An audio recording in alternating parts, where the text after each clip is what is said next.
Alright, how's it going, y'all?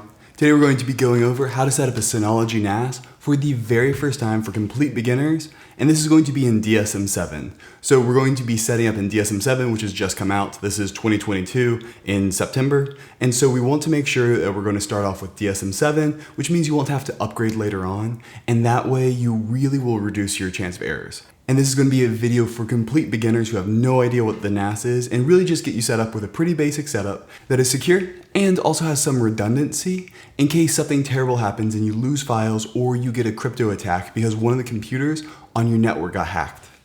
And so in this video, I'm not actually going to be really recommending specific NAS units. I'll leave a few in the description below, but what I would pretty much recommend is if you're using this for anything more than a file server, and even if you're just using it for a file server, if you can manage it, I would recommend getting a plus unit.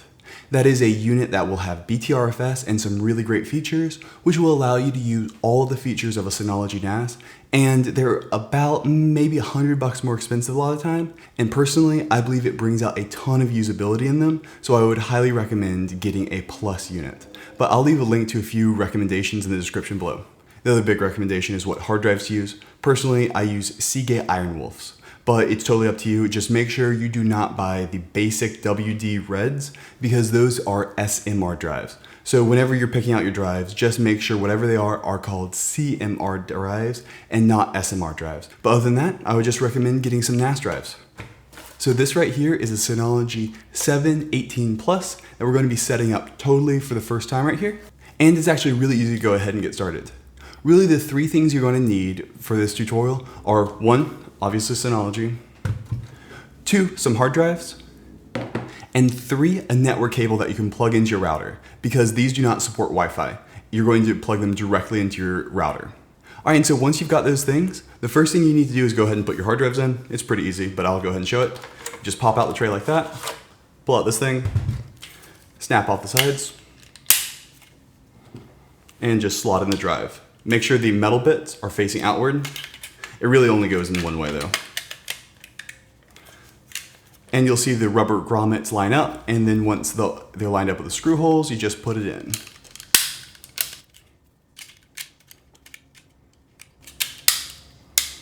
And that's it. Now it's gone ahead and put in, so now we're just gonna slot it in here. And there we go. I would also recommend setting this up with a RAID with redundancy. So for this tutorial, we're really going to be talking about SHR1 or RAID 5, which are pretty much equivalent.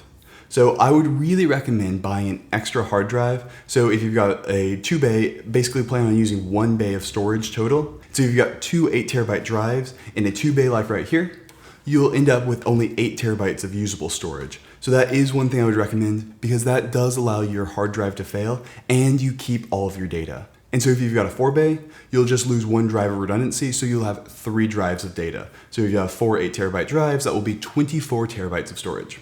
And so now that we've set that up, all we have to do is go ahead and plug it into our network and plug it in. So I'm going to do that now. All right, so now I've just gone ahead and plugged the drives in and also turn it on, and I hit the power button. And so now you can see the blinking light, it's booting up. And so the first thing we're going to go ahead and do is find the thing. So we're going to go to find.synology.com. And it's actually not going to find it quite yet because we've not heard the beep yet. You need to listen for the beep.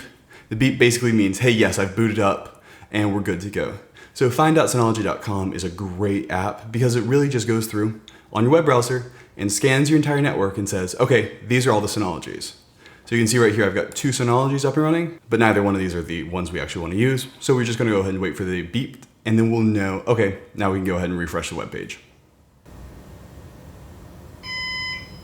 All right, and there was the beep. So now we're going to go ahead and just refresh the page. And we can see it found it right here, and the status should be not installed. So now we're just going to go ahead and click connect. Agree to the EULA. Yada, yada, yada. All right, and so now we're ready to go ahead and install it. And so now Dsm 7 is totally out. It should just go ahead and automatically install Dsm 7, but if for whatever reason it doesn't, it installs Dsm 6, you can go through and manually select the file and do it here, but it should just go through and install Dsm 7 for you, so that'll be easy. So just go ahead and click next, And now it's really just going to do its own thing and install it for us. And so with DSM-7, setting up a Synology NAS has gotten really easy. Honestly, they really walk you through everything a lot better. But we're also going to go through a few specific settings. And while it's downloading and installing, I'll just kind of talk about those now. So the first thing we're going to go ahead and do is we're actually going to set up an admin account that is going to be separate from our regular user account. This admin account, we're only going to log in whenever we need to do administrative things. This is like changing people's permissions, changing network ports, anything like that. We're only going to touch when we need to be an admin, and so we're only going to log in when we're an admin on that. I know that's a bit confusing and a bit annoying because you'll have to switch back and forth between accounts, but in reality, very rarely should you ever actually have to log in with the admin account once everything is set up and running. And so the reason we're doing this is really security. By not ever really using your admin account, it is a lot less likely that it will ever get compromised. And so that way, whenever you're being a regular user, you are a regular user and it's so much easier to do. And so that way, when you normally log in and doing normal user things, you're just a user. And so should anything happen, and you never know what can happen, and somebody gets access to your user account, they won't have admin privileges. If they don't have admin privileges, they can't really destroy the entire thing, which is an awesome thing, and that's why we're really going to focus on doing that. All right, and so now it's going to go ahead and just restart our DSM, and oh, look at these pretty graphics now. It's going to do a little countdown for us, apparently. And so it's going to go ahead and do that. Now, the other thing we're also going to set up is we're going to set up Btrfs Snapshots. And this is actually just going to be for people who have a Btrfs NAS, which is pretty much every single Plus model and a few of the regular models. And so it is an awesome feature. And I think at this point, unless you're doing very specific things such as having a ton and a ton of security cameras, and that's all this NAS is doing, I think you should set up your NAS to use Btrfs if possible, because it unlocks so many of the awesome features that Synology DSM has to offer. Things like Active Backup for Business, things like Virtual Machine Manager, things like Btrfs Snapshots, all require Btrfs. And so I would really recommend setting up with Btrfs, but we're going to go over that in a minute here. And so the reason we're setting up Btrfs Snapshots is it's actually kind of a safety net. It's not a perfect backup, and it is not a backup. You really should look into backing up your crucial files. But Btrfs Snapshots can protect us from a hostile computer on your network. Say a computer on your network gets a virus and has access to your Synology share over SMB. Well, it can go through and encrypt that entire file system, but with Btrfs Snapshots, we'll actually be able to just roll back the clock and get all of our files back, and the person who's encrypting the NAS will have no way of stopping that as long as they don't have the admin account. And so that's one of the real benefits of Btrfs Snapshots. I've got a video on how to protect your NAS and a few security videos that I would highly recommend checking out, and I'll leave all that in links in the description below. But really, we're going to set this up basically so you've got simple protection, and it's going to be really easy to set up and go. All right, and so now that that second beep has happened, it means the NAS is booted up again. Anytime you hear a beep, it means it's either booting up or shutting down. And we can see that it is installing the built-in packages. All right, and perfect. It's already gone through and installed DSM-7 for us. So now we just got to go ahead and hit start. All right, so device name. This is what you're going to use to connect to it every single time. So I'm going to go ahead and call it SpaceRex. You could also call it something like blank NAS, but I would recommend just having lowercase letters and no special characters. It'll just make everything a lot easier. And now administrator account. Remember, as I said earlier, we're actually going to have a separate administrator account than our regular user account. And so the way I like people to do this, and I'd really recommend you do it too, is my name's Will, so I'm going to call it Will Admin. And that way we know, hey, this is the regular Will account and this is the admin account. And I'll come up with a password. And I'm just going to make something up here because, well, it's for a video. And especially if you're going to be opening this up to the internet with something like Quick Connect, you're really going to want to have a strong password on everything. He says as he puts a weak password, but I promise I'm formatting this thing. All right, and so now we have an option for how we want to do automatic updates for DSM. And I think that this is probably what you want to do. Automatically install important DSM packages and updates only. So what this will do is it will not push an update automatically to your NAS unless it's deemed important. And important you should read as a security update or a very major bug update or anything like that that is crucial. And so this way, in the very unlikely chance that they push out an app that has poor compatibility or has some bug in it, it won't be automatically installed. And if there is a security update, which you really want to make sure to get, it will be installed automatically. So that's definitely what I would recommend setting up. But if you want to try always latest and greatest, you can install the latest DSM packages and updates. And if you're very, very OCD and want to make sure you have total control of your NAS, it'll notify you, but it will not install anything automatically. But for most people, I really recommend important DSM updates. And so now you have the option to use what's called Quick Connect and basically integrate your Synology account into this. And this really has three big features. It's Quick Connect, and Quick Connect is a very basic and actually quite secure way to connect to your NAS from anywhere in the world. If you don't plan on needing access to your NAS outside of your home's network, I would not recommend enabling Quick Connect because it's just another thing of failure. But one of the great uses for a NAS is the ability to grab files from anywhere. And personally, I actually use Quick Connect because I found it's awesome and it works really well. But if you're going to want external access, I would recommend really sticking to Quick Connect, especially if you're a beginner, because it makes everything a lot easier and it won't just open up a port that's really bad. Just let Quick Connect handle it until you learn more, and so that way you're a lot more protected. And so by signing in here, you don't automatically sign up for Quick Connect, but it will allow you to do things like Active Insight, which allows you to get metrics and things like that. So it's up to you. And so actually, I'm just going to go ahead and sign in with it now. So the screen's going to get blurry. And so right here is where you have the option to set up Quick Connect. So what Quick Connect allows you to do is at its base, it allows you to very easily connect to your NAS outside of your home's network. It's all very easy and it sets up SSL for you and it kind of does everything for you. And so if you really want external access to your NAS, this is a very secure way of doing it, and I personally use it. And so if you'd like that, you can go ahead and put a Quick Connect name in here. And so whenever you need to connect, you'll just go blank.quickconnect.to, and it will automatically connect from wherever you are in the world, as long as your NAS is online. And so I'm just going to go ahead and skip that for now, but it's a great thing and makes it really easy to manage. And so now we've got a couple of options here. You can enable Active Insight. That's pretty much where metrics are sent to Synology's Active Insight server. I'm pretty sure they are monitoring this as well, but it does allow you to see really great metrics on what's going on with your NAS. And so if you want that feature and don't really care if Synology has how many files you're transferring per second and things like that, you can enable it. But if you never use it, you can obviously disable it. And then a really nice thing is the Dsm Configuration Backup. It will back up all of your DSM settings to the cloud, and so it makes it really easy to do a restore. This will not back up any files, but it will back up your settings. So I'm going to go ahead and enable both of those. All right, and so now we need to go ahead and create a storage pool and a volume. To most people, a storage pool and volume are very similar things, but it's the difference between a block of data and how your computer sees the data. So a storage pool is a block of data. Basically how your hard drives all get added together, generally in a RAID configuration. So when you're talking about storage pool, you're talking about RAID, you're talking about JBOD, you're talking about SHR. When you're talking about a volume, you're talking about a file system. And so it's either ext4 or Btrfs. You don't really need to know too much here. What I would recommend is set up SHR1 for your storage pool and for your volume Btrfs if you've got it.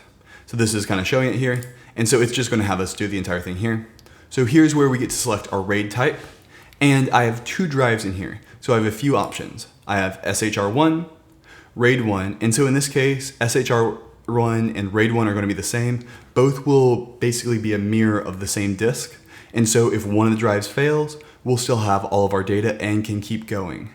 Basic is where you've got one drive, and it's just like you plug it into your Windows machine. There's the one drive, it shows up there. There's no fault tolerance. If a drive fails, it fails, and you lose all of that data.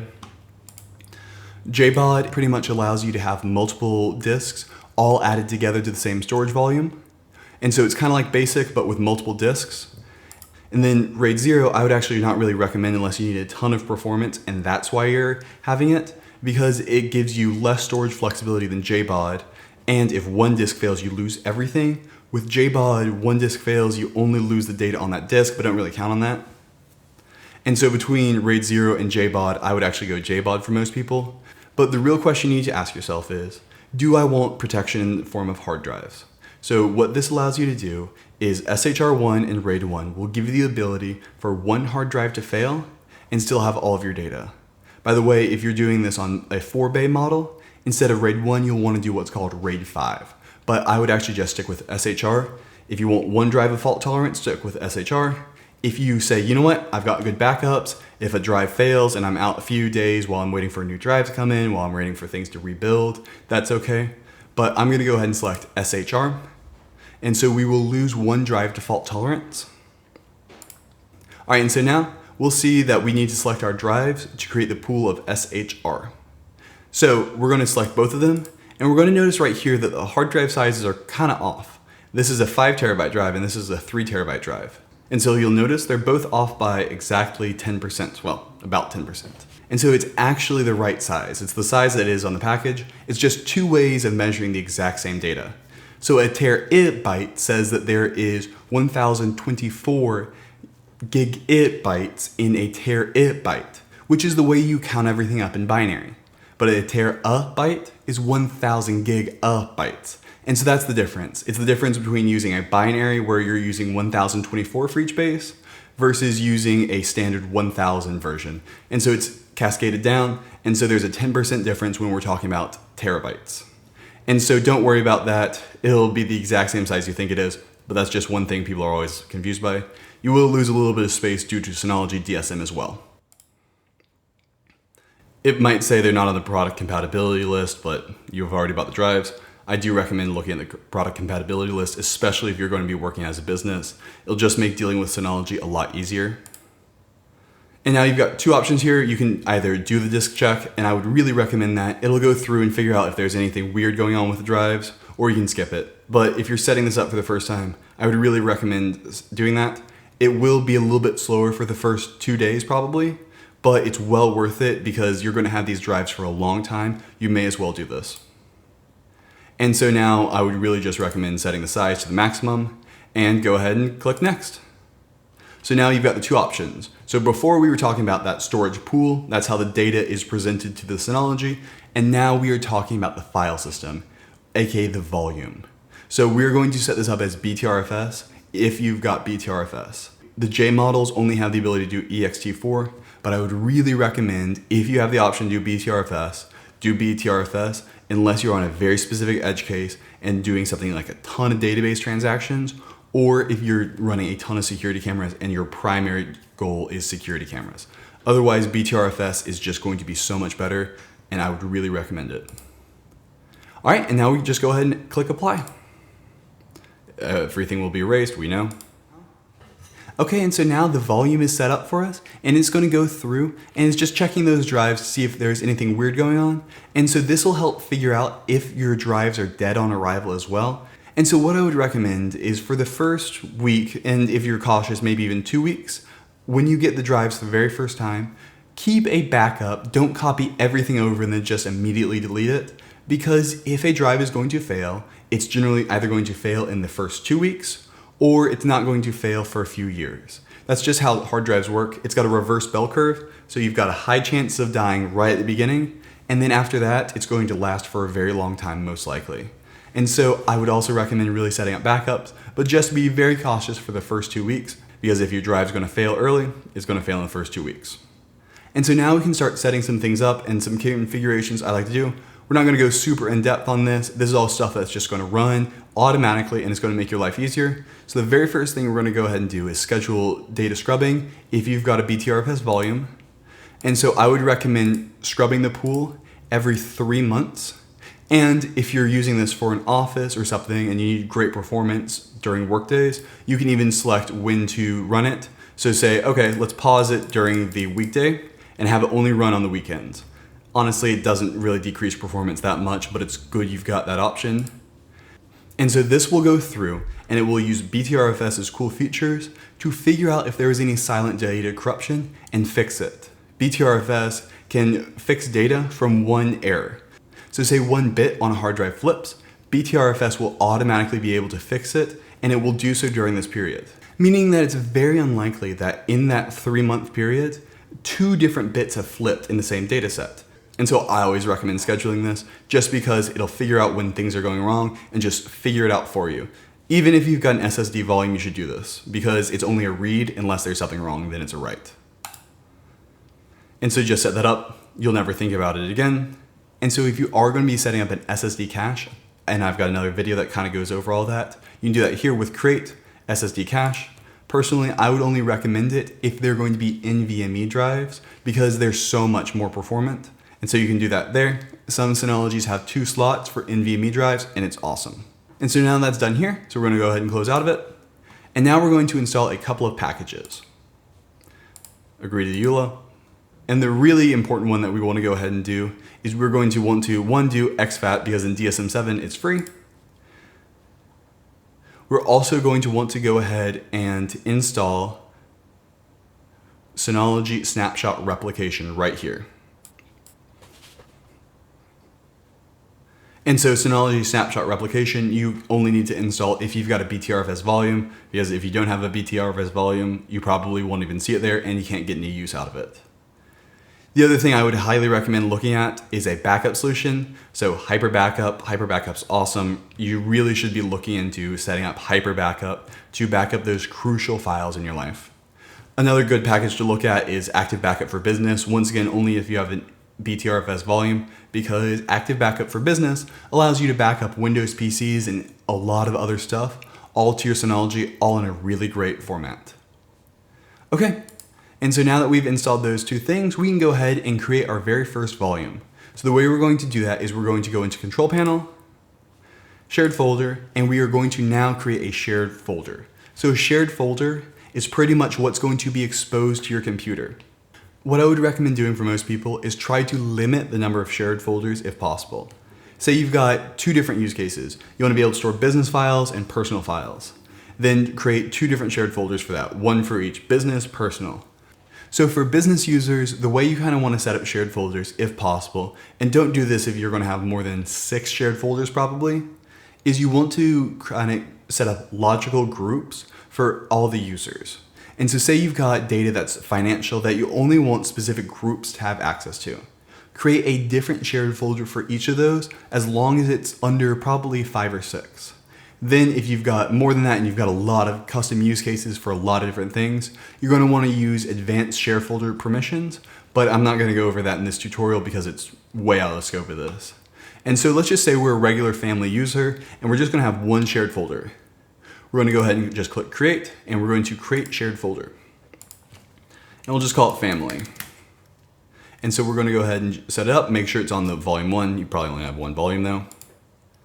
And then now you can choose to encrypt or not. Encrypt means if somebody walks off with your hard drives, can they be able to read this or not? I'm going to say no for this. Then the other thing I would really recommend setting up is the advanced checksum. If you've got the Btrfs volume, it will be a little bit slower, but it will protect your data so much better. And by slower, you're probably never going to see it.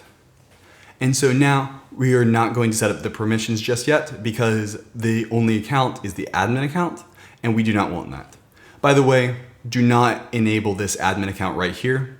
It's a security risk. Okay, perfect. Now it is set up. And so now we can go through and open up File Station and we can see that that folder exists with a recycling bin.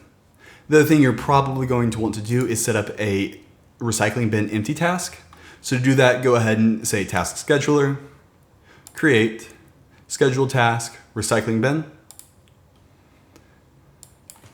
We'll call it empty recycling. And we're going to schedule it. So we'll have it run every single day at midnight. And we'll say empty all the recycling bins, or you can say a very specific recycling bin's empty.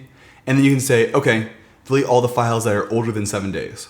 So what this means is every day, any files older than 7 days will be deleted out of the recycling bin. And so that way you have 7 days to get a file back. But since we're setting up these Btrfs snapshots that I'm about to talk about in a minute here, it will automatically do it. You can go through and get really custom with it, but that should be good for most users. Okay, so now that is done. We've got a shared folder and we've also got the recycling bin emptied and we've also set up some auto tasks. Now we need to go ahead and create ourselves a regular user. So to do that, go ahead and open up users and group. So group settings are absolutely awesome for people who can use them. So you should really think about having a regular family user group, and you can do that right here. So let's just say we're setting this up for our family and we'll do that now. So we'll create a group called family. So we're not going to add anybody to it because we don't have any family members created yet. And obviously family, we probably want to be able to have shared folder permissions to this family folder right here. So anybody who's family will have access to the family shared folder. And so that way, automatically, they would not also have access to, say, I had a personal shared folder or something like that. They would not have access to it.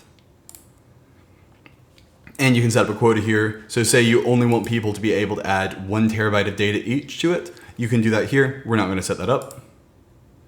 And then the options they can have, we don't need to set anything up here. And we'll just click through.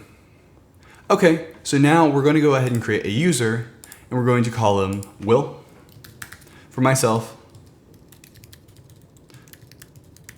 Okay, so once again, we've got to have a good password on here. Another thing you can do, and I'll show you how to in a minute, is you can actually set up password protection rules to say people have to have this advanced of passwords. And what we're going to do is now Will wants to be a member of the family. And so now since he's added family, he will default have access to the family shared folder and any other settings we set up for that. Say we want to add everybody to Synology Photos. We can just, instead of adding every single person to it, instead we can just say, okay, add the entire family group permission to it. And so that's why it's really nice if you're going to have more than 3 or 4 users to really go through and set up groups, if that logically makes sense. And so now you can see, because I'm part of family, the group permission says, okay, he's got read write to it. And then I could also overwrite that to say no access. And so for a very specific user, you can also say, I know he technically has permission to it because he's in the group, but we're actually not going to give it to him. But we're not going to do that. We're going to let the family control his entire permissions. So if you don't have anything here, it will automatically just go with whatever the group settings are. All the same stuff, we'll just click through. And so this is my regular account now. This Will account is the account I'm going to sign into Finder with. I'm going to use 95% of the time. And so we could also keep creating more family members for all of our specific family members and just adding into that family group. And so right now we're signed in with this Will admin account, and that's why we're able to control all these settings. But whenever we're signing in to just do random things like access Synology Photos and everything like that, we'll just use the regular user account Will. And so go ahead and do similar things for that. The other thing is, if you are opening this up to the internet, I would really recommend making sure your family members have some strength rules in here. So that way they can't have really weak passwords. So what we can do is you can say, okay, it's got to be at least 10 characters, and they can't have common passwords, and they've got to have special characters in there. And so that way you can easily set everybody up to create their own passwords. The other thing is, if you're setting up passwords for people and you want to give them a one-time password, you can also say force password change after the administrator resets their password. And so this way they have to come up with their own password after you give them one. So that's another option. Finally, we'll see down here, enable user home service. So if we do that, and let's do that here, this is pretty much a home folder for everybody. That means everybody who signs in will have their own unique home folder, and so they can put files in there that nobody else can see. Just saying, you as the administrator will have full access to their home folder, and I'll go ahead and show that right now. And so since we're setting this up the first time, all the users will have to change their passwords at next login, or you can skip it. So the reason you would do this is Synology does not currently know how strong everybody's passwords are because it's hashed. And so it can't say if people actually are following these rules. So we can go through and not do this, we can skip it, or you can do it. It doesn't really matter for this case. Okay, so now we can go through and we can see that under File Station, we'll have 3 different folders. There's that family folder we set up already, and then there's also this home and homes. So the reason there's 2 of them is because we're an administrator still. So if we go open up the homes folder, we'll see that every single user has a home folder. And if we look at Will admin, we're actually in there. So we'll just call this test. So we'll see that the home folder is the same as the Will admin homes folder. So this is just because we're an administrator, we can see everybody's home folders because we're administrator. So people should know that. Don't abuse your power. And so now you can put stuff in your own home folder, and anytime you sign in, you will get access to that home folder, And so that way, everybody can have their own little section of the NAS to store their own files without clogging up the rest and not having everybody else see it. Okay, and so now that is all set up, we've just got two more things to do. We're going to set up some snapshots to protect yourself, and then we're going to go ahead and get logged in. So we're going to go ahead and open up main menu, and we're going to open up Snapshot Replication. So we're going to set up snapshots. And this is part of that protection thing, and this is only for people who have Btrfs volumes. So what we're going to set up, and I have a much better in-depth video on this, but what we're going to do is we're going to set up a snapshot schedule for these shared folders. And it's going to allow us to have some protection. So in the case where a computer on the network goes hostile and corrupts everybody's files or anything like that, we'll be able to recover from that. And that's really important for the cases where your NAS gets cryptoed. And so I'm not going to go into this in depth here. There's a link in the description for how to do this. And I'll just go ahead and set up some basic stuff here. We're pretty much just going to keep all snapshots for the past 28 days. And so the only thing you really need to worry about here is from the moment you delete a file, and delete it out of the recycling bin too, you will not get the space back for 28 days. And so that is the one thing that might be weird. Other than that, you'll never notice these are running because it's very space efficient. So if you do delete a ton of files and you're like, you know what, I really need the space back now, what you can do is you can easily go through and just delete the old snapshots once you're sure you have all the data you need, and you'll immediately get that data back. And so now we'll just go ahead and set that up. Once again, you're really not going to notice this, but it could save you in the case where something bad happens. And that's it. So that is just nice to have in your back pocket. Should any files get corrupt or anything, you can go through and just click recovery, and you'll be able to go through and look at the files. Since we've not had a snapshot run yet, it's not going to do it. But I've got a video that goes over that in depth. I'll leave a link in the description below. That's just a setting. You'll never notice you've set it up until you need it. All right, so now we've got that set up. We've got pretty much the entire NAS set up and running. So now let's go ahead and connect to it. And so we can go through, and the easiest way to connect to it is using what's called SMB. And this works with macOS, Linux, it also works with Windows. And so it's pretty much the way you should be accessing all of your files on your NAS. And so the easiest way to connect to your NAS is to just go ahead and open a new Finder window. And then if we go right here under Network, we should see this SpaceRex folder right here. And so we can double click on it, and we'll say Connect As. And just go ahead and type it in. And boom, now we've got access to all those shared folders. And we can even say test, and it's just like it's a hard drive hooked up to our computer. So now I just put that in the family folder. And so now if we go into File Station here, we'll see, boom, they're synced. And so everybody has access to these shared folders who you give permission to. And so it's just going to be so easy to go through and set all this stuff up. And that's really how you should be dragging and dropping files to your NAS. It's all incredibly easy to use. Then if you need external access to your NAS, you're going to want to look at what's called Synology Drive and a lot of other features. But really, that's the basic setup for how to set up a Synology NAS. Now you've got snapshots enabled, and you've pretty much got the basic configurations that I would really recommend for everybody. All right, well, that's going to be it for this tutorial. There is a ton going on with the Synology NAS, and there's so many features you can use. So go ahead and leave any other new tutorials you'd like to see me make in the comments below. And I'll go ahead and put some really important videos for you to watch as well in the description below. All right, have a good one. Bye.